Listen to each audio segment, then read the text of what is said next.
कि यूपीपीसीएस के लिए आपको बहुत लाभ पहुंचाएगा। तो आइए हम लोग इधर-उधर की बातें ना करके अपने काम की बातें करें। तो जैसा कि आप इसमें देख रहे हैं, पहला क्वेश्चन आ रहा है जो कि 52 है। कल से आगे अगर हम बढ़ रहे हैं तो ये 52 आया है, ठीक है। तो ऐसी स्थिति में कह रहा है कि परमाणु ऊर्जा शिखर सम्मेलन का आयोजन कब हुआ था, ठीक है। तो इसमें ये 4 विकल्प दिए हैं, 23, 22, 21, 20, 20, 21, 22, 23, ठीक है। अब आपको इसमें जो आंसर देना है वो होगा ए आंसर होगा, 20, 23 होगा। लेकिन ये भी आप जान लीजिएगा कि यह परमाणु ऊर्जा शिखर सम्मेलन कहाँ हुआ था? ब्रुसेल्स में हुआ था। ब्रुसेल्स में ये हुआ है, ठीक है। बेल्जियम की राजधानी ब्रुसेल्स में हुआ है, ठीक है। और इसका उद्देश्य क्या है? परमाणु ऊर्जा जो शिखर सम्मेलन हुआ, इसका उद्देश्य क्या है? तो आप कहेंगे कि सर यह जो एनर्जी है, ठीक है, उस एनर्जी में इसको शामिल करना है, जो ट्रेडिशनल एनर्जी स्रोत हैं उसमें इसको शामिल करना था। अब इसी चीज को अंग्रेजी में लिखा है when was the atomic energy summit organised, ठीक है ना। तो ये चीजें आपने कर लिया। अब हम आगे चलते हैं। तो आगे हमारा 23वां क्वेश्चन आ रहा है। 23वां क्वेश्चन कह रहा है कि अस्थि मज्जा का काम क्या है? What is the function of bone marrow? तो इसमें 4 विकल्प दिए हुए हैं। शरीर में रक्त कोशिकाओं का निर्माण, formation of blood cell in the body, शरीर में ऑक्सीजन का परिवहन, transport of oxygen in the body, ठीक है, शरीर की कोशिकाओं में पोषण भेजना, ठीक है, sending nutrition to the cell of the body, और फिर है शरीर में कैल्शियम का भंडारण, storage of calcium in the body, ठीक है। तो आप याद रखिएगा कि जो बोन मैरो होती है, जिसे अस्थिमज्जा कहते हैं, इसमें क्या होता है? ब्लड सेल्स का निर्माण होता है, शरीर में रक्त कोशिकाओं का निर्माण होता है, formation of blood cell in the body, ठीक है। Transport of oxygen in the body, ये कौन करता है? ये आरबीसी करती है, ठीक है। और क्लियर। अब इसके बाद हम लोग अगला जो पोर्शन करेंगे, अगला जो क्वेश्चन करेंगे वो ये है, सॉरी, ये अगला क्वेश्चन 2354। तो ये क्वेश्चन जरा ध्यान दीजिएगा। कार्बन फुटप्रिंट का मुख्य उद्देश्य क्या है? What is the main purpose of carbon footprint? Clear. तो कह रहा है कि ग्रीन हाउस गैसों के उत्सर्जन की गणना करना, ठीक है, calculating green house gas emission. फिर कह रहा है कार्बन के भंडार को बढ़ाना, इंक्रीज कार्बन रिजर्व्स, प्राकृतिक संसाधनों का उपभोग बढ़ाना, increase consumption of natural resources, ऊर्जा की खपत बढ़ाना, इंक्रीजिंग एनर्जी कंजम्पशन, ठीक है। तो अगर आपको इसका विकल्प तलाशना हो तो आप क्या करेंगे? तो आप कहेंगे कि सर इसका ये है, कार्बन फुटप्रिंटिंग का मुख्य उद्देश्य क्या है? ग्रीन हाउस गैसों के उत्सर्जन की गणना करना। इसका मतलब ये कार्बन फुटप्रिंट क्या है? ये एक मेजरमेंट यूनिट है, ठीक है, जो ग्रीन हाउस गैसों के उत्सर्जन को मापता है, ठीक है। इसके बाद आपको अगला जो क्वेश्चन मिलेगा वो है 55। अब कह रहा है कि कार्बन फुटप्रिंट को कम करने का एक प्रभावी उपाय कौन सा है? ठीक है, कार्बन फुटप्रिंट को कम करने का एक प्रभावी उपाय कौन सा है?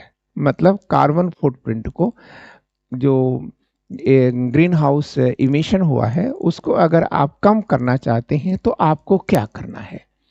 तो कह रहा है कि ज्यादा मांस का उपयोग करना होगा। नहीं, ज्यादा मांस का उपयोग नहीं, गलत है। कनेक्टिंग फ्लाइट्स कम से कम करना है, मतलब जो हवाई जहाज से यात्राएं करना है आपको इसे कम करना होगा, ठीक है। तो इसका आंसर ये है, कनेक्टिंग फ्लाइट्स कम लेना, ठीक है, टेकिंग लेस कनेक्टिंग फ्लाइट्स, ठीक है।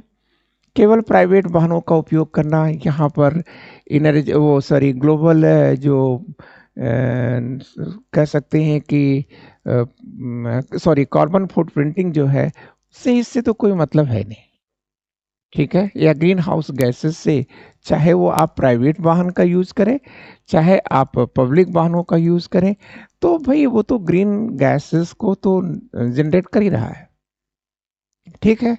और ये भी गलत है, ये भी गलत है, ठीक है, ये भी गलत है, ठीक है। कनेक्टिंग फ्लाइट्स को कम कर दीजिए आप, ठीक है। अब इसके बाद एक चीज आता और है, अगला क्वेश्चन है कार्बन फुटप्रिंट का क्या अर्थ है, ठीक है। हमने कार्बन फुटप्रिंट पर क्वेश्चंस बना दिए हैं ताकि कुछ भी पूछा जाए आप कर ले, ठीक है। तो कह रहा है कि जल की खपत को मापना नहीं, ठीक है। अभी हमने आपसे कहा कि ग्रीन हाउस गैस उत्सर्जन की कुल मात्रा को मापना, यही इसका आंसर है, ठीक है। मतलब measuring total amount of green house gases emission, ठीक है। तो इसका आंसर भी आपने कर लिया। अब आप ये देखें स्पाइकिंग न्यूरल नेटवर्क किसकी नकल करता है, ठीक है। What does spiking neural network S N mimic, ठीक है। इसका मतलब आप देख रहे हैं, सबसे पहले तो आपको याद रखना है कि स्पाइकिंग न्यूरल नेटवर्क का यूज कहां होता है, ठीक है। तो आप कहेंगे आर्टिफिशियल इंटेलिजेंस में होता है, एआई में होता है, चैट जीपीटी, ठीक है। चैट जीपीटी में किसका प्रयोग हो रहा है, स्पाइरल न्यूरल नेटवर्क का प्रयोग होता है। अब ये स्पाइरल न्यूरल जो नेटवर्क होता है, ये कैसा है, जैसे हमारे मस्तिष्क में न्यूरॉन्स हैं, न्यूरॉन के माध्यम से हम सूचनाएं लेते हैं, तो ठीक जो नेचुरल न्यूरॉन्स है उसी का ये आर्टिफिशियल क्या है, न्यूरॉन्स है, स्पाइकिंग न्यूरल नेटवर्क। ये क्या है, तो आप कहेंगे यह जैविक न्यूरॉन्स का व्यवहार करता है। इसका मतलब इसका आंसर क्या आया, बी आया, ठीक है। जो हमारे हमारे मस्तिष्क में, हमारे शरीर में जो सूचनाओं का आदान प्रदान कर रहा है उसको हम न्यूरॉन्स कहते हैं। तो ये जो जैविक न्यूरॉन्स की तरह से ये स्पाइकिंग न्यूरल नेटवर्क कार्य करता है, ठीक है ना। क्लियर, जो हमारे मस्तिष्क में सूचनाओं का आदान प्रदान करने का सिस्टम है, उसी प्रकार से ये स्पाइकिंग न्यूरल नेटवर्क है। क्लियर। अब अगला पोर्शन देखिए, बुलेट प्रूफ ग्लास मुख्य रूप से किन सामग्रियों से बनता है, ठीक है।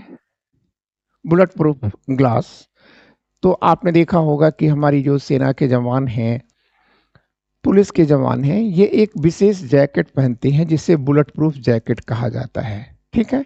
तो वही चीज यहां ये पूछ रहा है कि बुलेट प्रूफ ग्लास मुख्य रूप से किस चीज से बनता है।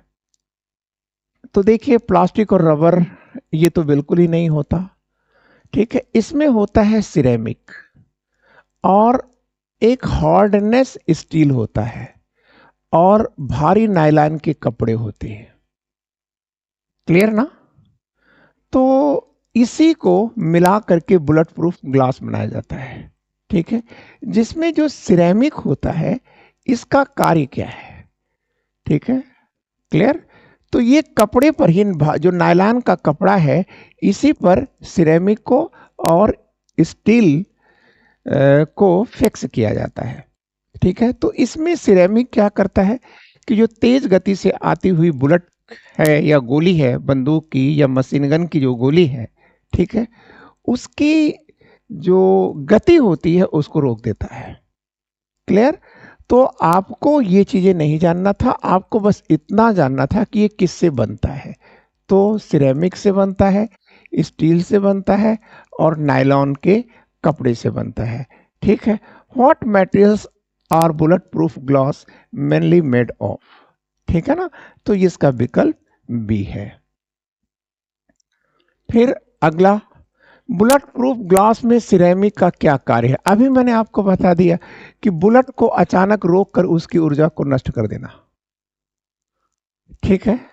जब उसकी ऊर्जा को नष्ट कर देगी तो वो उसको पेंट्रेट नहीं कर पाएगा और हमारे जो सोल्जर्स हैं या उसको बियर करने वाले व्यक्ति के ऊपर इसका कोई प्रभाव नहीं पड़ेगा। फिर कह रहा है कि बुलेट प्रूफ जैकेट किस प्रकार की संरचना में बनाई जाती है। तो ये देखिए 16 से लेकर के 24 परतों वाले भारी नायलॉन के कपड़े की सिलाई करके बनाया जाता है। ठीक है, मतलब नायलॉन का जो कपड़ा होता है, मोटा कपड़ा होता है, ठीक है, उसी कपड़े की 16 से लेकर के 24 परतों की या तह का ये बनाया जाता है और उसी में जो है सिरेमिक को और हार्ड स्टील को लगाया जाता है। ठीक है, अब ये देखिए कॉप 29 सम्मेलन कहाँ आयोजित किया जा रहा है। ठीक है, यूनाइटेड नेशन ऑर्गेनाइजेशन का, ठीक है, जो क्लाइमेटिक कंजर्वेशन है, ठीक है, वो उसी के लिए ये कॉप का आयोजन होता है। ठीक है, तो ये कॉप 29 ये कहाँ पर हो रहा है, तो ये कह रहा है कि बाकू में हो रहा है सर। बाकू कहाँ है, अजरबैजान में है सर, अजरबैजान में है। ठीक है, और चूंकि ये हर साल होता है, ठीक है, तो 30वां जो है ये कहाँ होगा, तो आप कहेंगे कि सर यूनाइटेड अरब अमीरात में होगा। ठीक है, और आप ये देखिए थ्रोम्बोटिक थ्रोम्बोसाइटोपेनिक पर्पुरा या टीटीपी में रक्त थक्कों को क्या कहा जाता है। पहली चीज आप याद रखिएगा कि टीटीपी है क्या। क्लियर, तो इसमें विकल्प जो दिया गया है वो है कोगली, थ्रोम्बी, ठीक है, ब्लीडिंग रक्तस्राव और सिस्टोसाइट्स। ठीक है, तो सबसे पहले तो जरूरत इस बात की है कि आप टीटीपी क्या है, आप टीटीपी को जानें। क्लियर, देखिए जो हमारी ब्लड वेसल्स होती है, क्लियर, जो नाजुक अंग है, जैसे मान लीजिए कि दिल है, दिमाग है, किडनी है, क्लियर, इसमें जो ब्लड वेसल्स चलती हैं वो बहुत पतली होती है। क्लियर, और इन पतली ब्लड वेसल्स में अगर ब्लड जम जाए, ठीक है, तो अब क्या होगा। क्लियर ना, तो आप याद रखिएगा व्यक्ति का वो अंग बेकार हो जाएगा ना।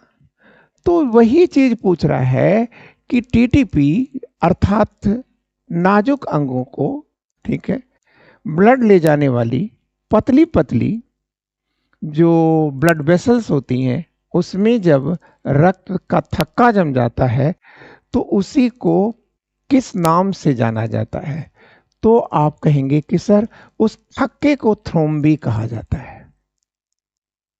ठीक है, क्लियर, तो अगर आपसे पूछा जाए कि टीटीपी है क्या, ठीक है, तो आप कहेंगे सर यह एक रक्त का विकार है, रक्त का विकार है, ये एक रोग है रक्त का। ठीक है, रक्त का एक विकार है। ठीक है, और यह विकार कहाँ उत्पन्न होता है, तो आप कहेंगे कि सर छोटी जो ब्लड वेसल्स है उसमें जब रक्त जम जाता है तो उसी को टीटीपी कहते हैं। ठीक है, अब ये क्यों जम जाता है इस पर भी हमने क्वेश्चन बना रखा है। कह रहा है कि टीटीपी में रक्त के थक्के बनने की संभावना क्यों बढ़ जाती है। ठीक है, तो आप कहेंगे कि सर एक एंजाइम होता है, ठीक है, उस एंजाइम का नाम है ADAMTS13। ठीक है, यही एंजाइम की मात्रा जब कम हो जाती है तो ब्लड वेसल्स में, ठीक है, रक्त जम जाता है, थक्का बन जाता है, जिसे थ्रोम्बी कहा जाता है। ठीक है ना, क्लियर, तो ये चीजें भी आपने फॉलो कर लिया। ठीक है, अब अगला है त्वचा के नीचे, त्वचा मतलब skin, what are the small red और purple spot caused by blinding under the skin called. ठीक है, त्वचा के नीचे जो ब्लीडिंग हो रही है रक्तस्राव के कारण, छोटे लाल या बैंगनी रंग के धब्बे को क्या कहा जाता है। ठीक है, तो इसमें 4 विकल्प दिए हुए हैं, हेमेटोमा, पेटिचिया, प्लाज्मा और सिस्टोसाइट। तो इसे पेटिचिया के नाम से जाना जाता है। क्लियर? आप अगला क्वेश्चन आप देखेंगे, टीटीपी 2 प्रकार के होते हैं। ठीक है, कौन 2 प्रकार के होते हैं? What are the 2 types of TTP? ठीक है, एक होता है एक्वायर्ड और दूसरा होता है फेमिलियल। ठीक है, मतलब अधिगृहित और पारिवारिक, 2 प्रकार के टीटीपी ये होते हैं। ठीक है, फिर कह रहा है कि संयुक्त राष्ट्र के सतत विकास लक्ष्य के तहत 2030 तक टीबी मृत्यु दर में कितनी प्रतिशत की कमी लाने का लक्ष्य है? 80%, 70%, 90%, 75%। तो फिर कह रहा है कि under the United Nation sustainable development goals the target is to reduce TB mortality by how much percentage by 2030? ठीक है, 2030 तक। ठीक है, यूनाइटेड नेशन अपने सतत विकास लक्ष्य के तहत, ठीक है, टीबी से मरने वालों की संख्या को कितना कम करना चाहता है? तो आंसर कर देंगे 90%।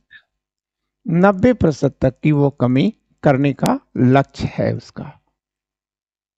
अब अगला क्वेश्चन हम देखेंगे कि 2025 तक WHO की इंड टीबी स्ट्रेटजी के अनुसार टीबी मृत्यु दर में कितने प्रतिशत की कमी का लक्ष्य है?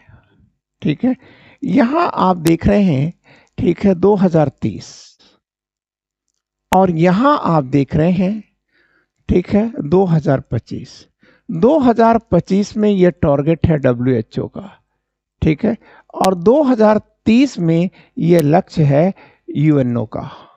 ठीक है, तो अब यहां पर हमको याद रखना है कि WHO 2025 तक 75% की कमी लाने का लक्ष्य रखता है। ठीक है, फिर कह रहा है कि भारत ने किस संगठन के सदस्य देशों के साथ हाल में ही फ्री ट्रेड एग्रीमेंट पर हस्ताक्षर किए हैं? ठीक है, क्लियर? भारत ने किस संगठन के सदस्य देशों के साथ, ठीक है, फ्री ट्रेड एग्रीमेंट का समझौता किया है?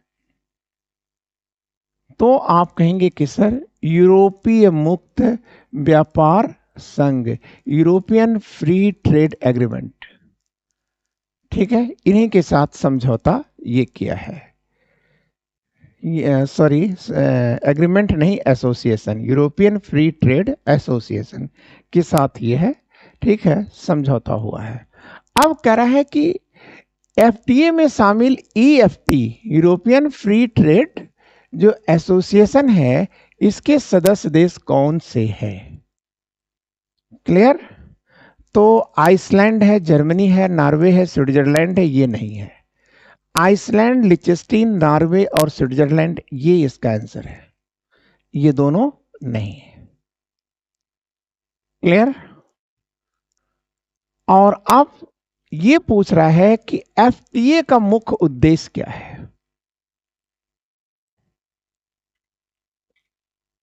तो आप कहेंगे कि 15 वर्ष में ये चीजें, 15 वर्ष में एफटीए का मुख्य उद्देश्य क्या है? तो कह रहा है कि 15 वर्ष में भारत में, ठीक है, 100 बिलियन जो है डॉलर का निवेश और 1 मिलियन नौकरियां उत्पन्न करना है। ठीक है, यही इसका टारगेट है। और अब अगला है, ठीक है, एनसीएससी के गठन में केंद्र सरकार ने किस समुदाय के सदस्यों को शामिल करना सुनिश्चित किया है? ठीक है, क्लियर ना? Schedule caste, national commission of schedule caste. ठीक है, national commission of schedule caste के गठन में केंद्र सरकार ने किस समुदाय के सदस्य को शामिल करने का निर्णय लिया है? क्लियर? तो आप याद रखिएगा, मडिंगा समुदाय को प्रधानमंत्री मोदी ने, ठीक है, चुनाव के पहले ये कहा था कि मडिंगा समुदाय को, ठीक है, जो अनुसूचित जाति आयोग है, राष्ट्रीय आयोग है, उसमें मडिंगा समुदाय के लोगों को शामिल किया जाएगा। ठीक है, और किया गया। फिर कह रहा है कि मडिंगा समुदाय मुख्य रूप से किन राज्यों में अधिक संख्या में मौजूद है? ठीक है, तो मडिंगा समुदाय तेलंगाना और आंध्र प्रदेश में क्या है कि एक अनुसूचित जाति है। क्लियर? और अब जो राष्ट्रीय अनुसूचित आयोग है, अनुसूचित जाति आयोग है, उसका गठन किसके तहत होता है?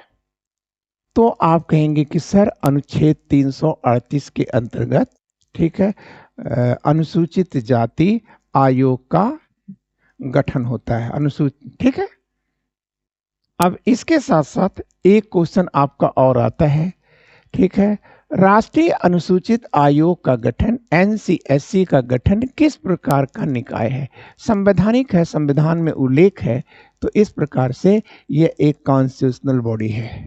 ठीक है, और अब इसी के साथ आपका ये मैटर समाप्त हो गया।